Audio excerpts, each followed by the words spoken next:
Welcome to the range. Here with your host, Brandon Brown, your sports panel, JB Brown, right on time. Wes Henderson, 3's up, right on time. the Honorable Chris Gallen,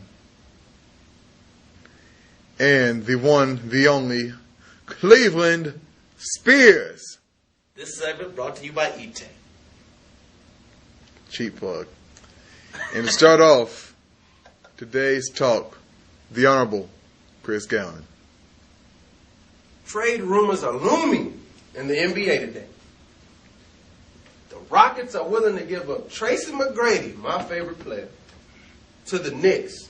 The Knicks are willing to give up Al Harrington and a player to be named to the Wizards. The Wizards are willing to give up Caron Butler and Haywood to the Rockets. Who do you really feel will benefit the most out of this?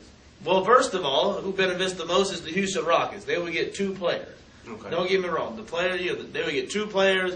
The Bobcats, not the Bobcats, the Wizards, on the other hand, they would probably get 1 player, and that player to be named later might even go to the Rockets, is what I heard. They might even bring like a draft pick or something to go to the Rockets to counteract the Tracy McGrady contract.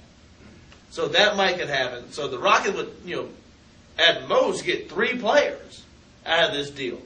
Caron Butler is a very talented player. Let's not forget what he did a couple of years ago when the Wizards were in the playoffs. Brendan Haywood, yeah, he's kind of a bust, but you never know. In the right system, he can flourish. Al Harrington, he's been waiting to get away from the Knicks. He'd be great to go to the Wizards, take over as the franchise player while Gilbert Arenas isn't there. That's what he wants to do anyways.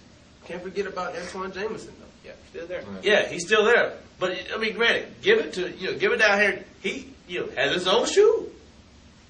So that Kmart. So that Cable. $34.99. Another cheap plug.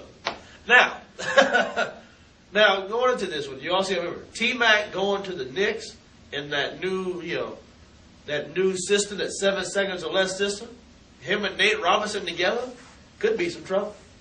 And Lee, we could be seeing a new thing of basketball in the Knicks in New York. Yeah, like David Gallinaro, he's another up and coming player with the Knicks. Now, Houston will definitely flourish, especially if they get Brandon Haywood.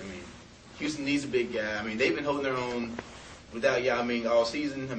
I actually have to give credit to Chuck Hayes. He's a tough guy. Didn't travel at the free throw line. Did not travel at the free throw line. You can also see that on YouTube.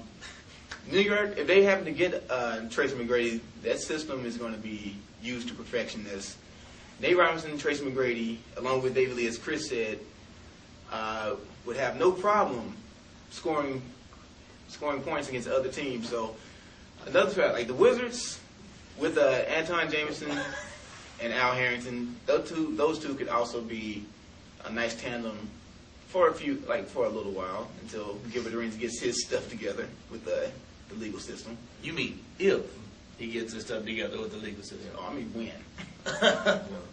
I'm saying if. What do you think about it? I definitely think that, you always go through the NBA season every year, and there's a trade that just blows the league away. And that team flourishes, whether they go to the playoffs for the first time in a long time, or they haven't made it to the finals. You got the Kevin Garnett pickup that came a couple of years ago in Boston.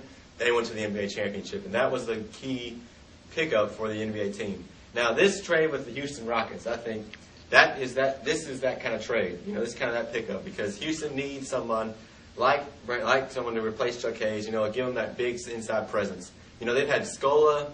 They've also had Trevor Ariza sometimes. They've been playing with basically 4 guards and then Scola. And it doesn't seem to work. It just does not seem to work. They need that 5th presence of a big man who can sit there in the paint and just play defense or block shots and maybe even get some rebounds. Would you also call this that if the Rockets were to get Haywood and Butler, do you compare this to the Paul Gasol trade a couple years ago? I definitely as an uplifting kind of an awe-inspiring kind of a trade? I definitely do. And, it's not. It may not be. I don't want to look too far ahead into the future and say that the Houston Rockets are going to go all the way to the NBA championship and upset the Lakers in the Western Conference. I mean, I'm not going to say that, but it could propel them to a whole lot better where they are now. That's good, because I don't even think LA's going anyway. Yeah, Spurs are going. Yeah. I want to go that far. We another topic for another day. All right. As we all know, this is rivalry, and stuff like that. It's really fun to watch. Like tonight, Duke, North Carolina playing, Florida State, stuff like that. Now, what I want to talk about is not, the big rivalries that you see, but the little chump ones that they talk about. By chump ones, I mean Tennessee and Vanderbilt. That is chump. Don't play that crap with me. Because nobody wants to see Vanderbilt and Tennessee play, although Vandy won. I'll give it to him. Now, I just don't like that. Now, a cool rivalry like, Duke, North Carolina, that has sizzled in the past couple of years, because one side or the other has been just terrible, mainly Duke. Sorry for all you Duke fans out there, but it's been terrible. Now, on the other hand on that one, I have to, everybody's saying, now that, Tennessee and Memphis was a big one. I said that was a rivalry for 1 year. And that's when Memphis won the national championship.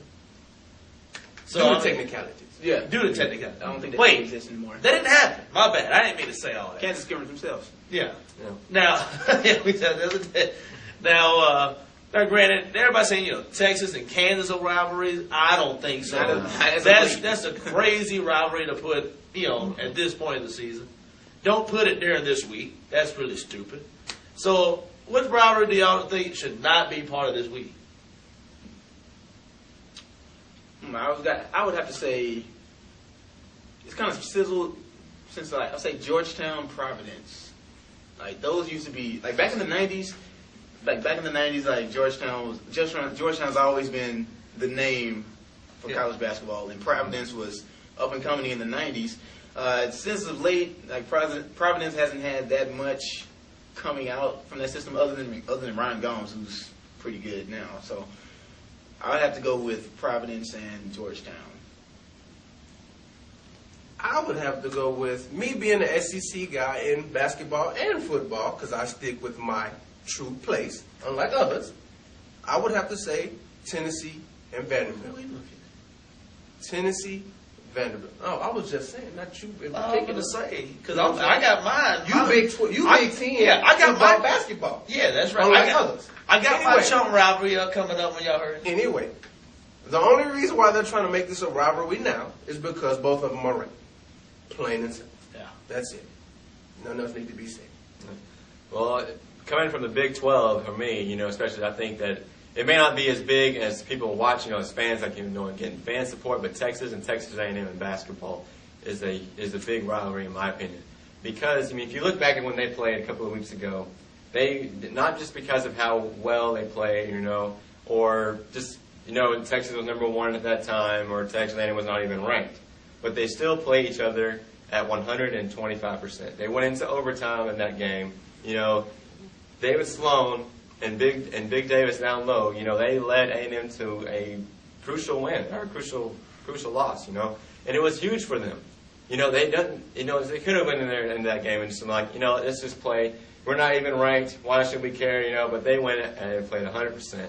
So that's why I think Texas and A&M is a big rivalry, because they always play all the time. My big rivalry, I'm not going to go into it, but one I don't like seeing, Michigan State and Purdue. That's terrible to me. That's terrible.